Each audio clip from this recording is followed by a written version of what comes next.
You're exhausted as a leader, you're an emotional wreck, but you still have to continue and show the team where to go, inspire them, and keep the whole ship together and everybody doing what they should be doing. And you're thinking, like, how long can I keep this up? Well, the easiest way to do that and get rid of it all is stop showing empathy. And if you're now thinking, what? Everybody taught me to show empathy because that is what great leaders do in their communication. Well, I agree, and I really love the insight. Agree with Jamil Zaki from the Harvard Business Review that said, caring binds, but sharing blinds. I'll repeat that. Caring binds, but sharing blinds. And what he means by that, and I totally agree, and I never even thought about it this way, is that he said, stop showing empathy as a leader, because a lot of leaders are so focused on sacrificing themselves. It's all for the team, and the team needs to go beyond and reach their goals. And if the team's not feeling great, I need to step up my game and put my shoulders under the team. And if they're complaining and they're crying and they have things going on in their life, I am the shoulder to cry on. And even though I'm neglecting my health, I'm neglecting my body, I'm neglecting my family, my food, and I don't feel great, I feel exhausted, I'm going into burnout, I need to move forward. And it's also a bit the martyr mentality, as they say it. The martyr mentality. You're sacrificing yourself and your emotion and your well-being, mind and body for the team. You take upon yourself the weight of the world. That's not the whole idea. Now, if you're still watching this video, you're like, Martin, what are you saying? In this whole world of leadership training and communication, you are actually saying caring binds, sharing blinds, which Jamil Zaki said, but I think it's a great quote, and that you shouldn't show empathy. Yes, but here it comes. The reason so many leaders, and that's what I love the insight about this of the Harvard Business Review, is the reason so many leaders are exhausted, and I did the same thing. That's why I went into burnout in my career, and I went to a mental and physical health for 3 years. I don't recommend it. I'm also planning on writing a book about it. But I did the same thing. That's why I think this is such a great insight. Is you're showing empathy, and you think it's a good thing to share emotions with your team that might be struggling or things going on in your company.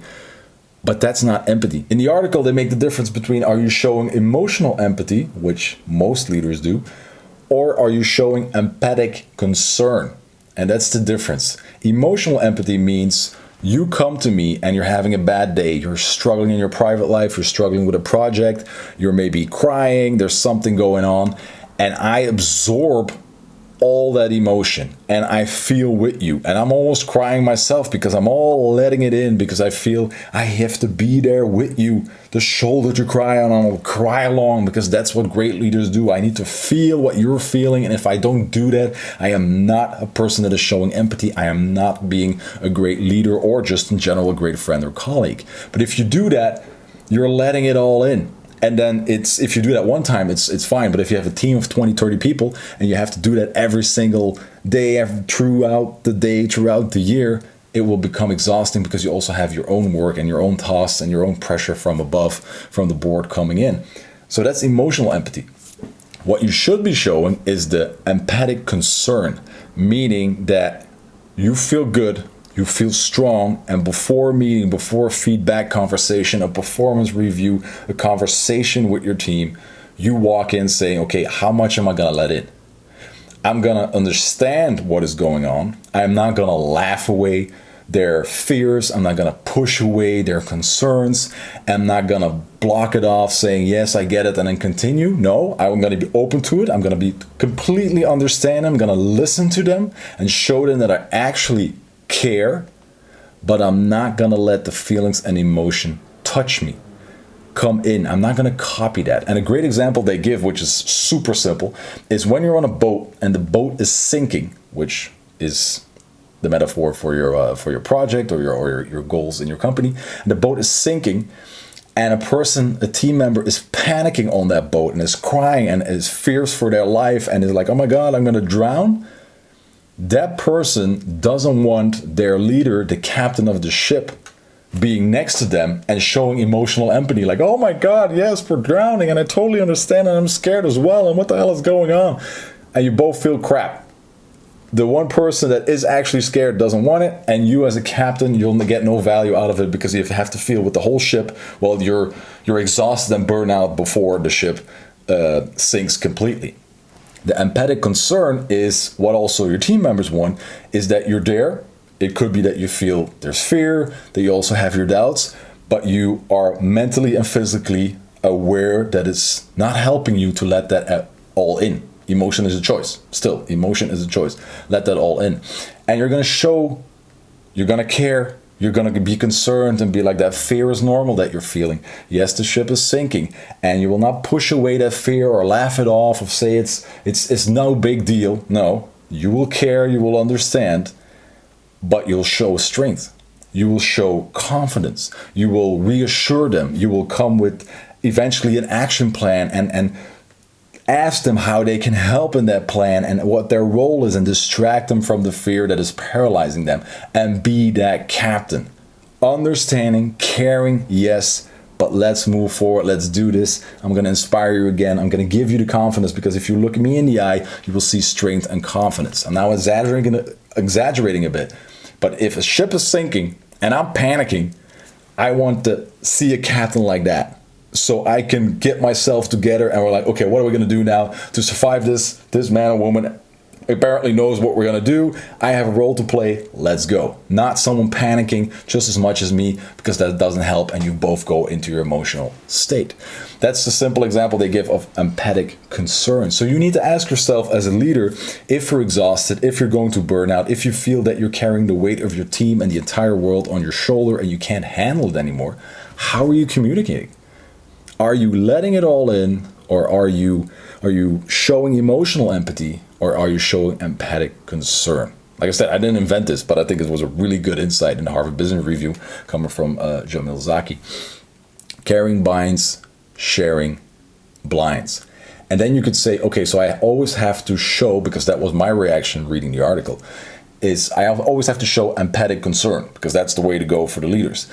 And then they say no, because there is a role for emotional empathy. And emotional empathy that, yeah, of course, also in your private life, but in the business life, emotional empathy is when your team is winning, when your team is doing something great, when there's something to celebrate, when there's, something is achieved, go all in, feel with them, the tears of joy, just forget everything you learned somewhere being the captain of the ship, just go in their joy, celebrate along, feel it completely.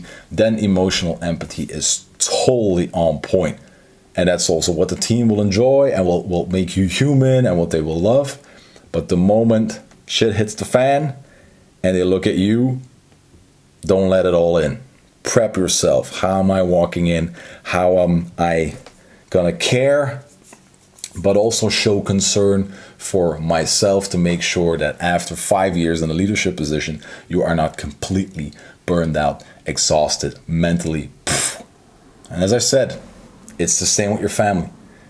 It's the same with kids. It's the same with everything you do. How much are you letting in, and how much do you have that martyr mentality that you need to sacrifice yourself for the rest, which a lot of perfectionists have, which this is the reason a lot of perfectionist people, just like me, burned out and go to a mental, physical hell, because they let it all in and they sacrifice themselves for the rest. And it's all emotion. They copy it all. They bring it in. They don't know what to do with it. It boils up and then it explodes. While people that know how to protect themselves, take care of themselves, eat healthy, work out, shut off the world when needed, and know that people love that confident, healthy captain that is showing strength and leadership because they take care of themselves and they know what they're doing. They like that more than someone who's feeling the fear together with them, being emotional, being a wreck, seeing that they sacrifice themselves but are a mop in life because they have absolutely been drained completely. Nobody wants that. Not you as a leader, not your team, not your family. I'm saying this from experience. I'm not saying this is what you should do. I'm just saying this is what, destroyed me and also helped me rebuild. And definitely when I recently read that Harvard Business Review article, I was like, this is putting a framework around what I was doing wrong. Showing too much emotional empathy, not showing enough empathic concern, being aware of my own mental and physical state.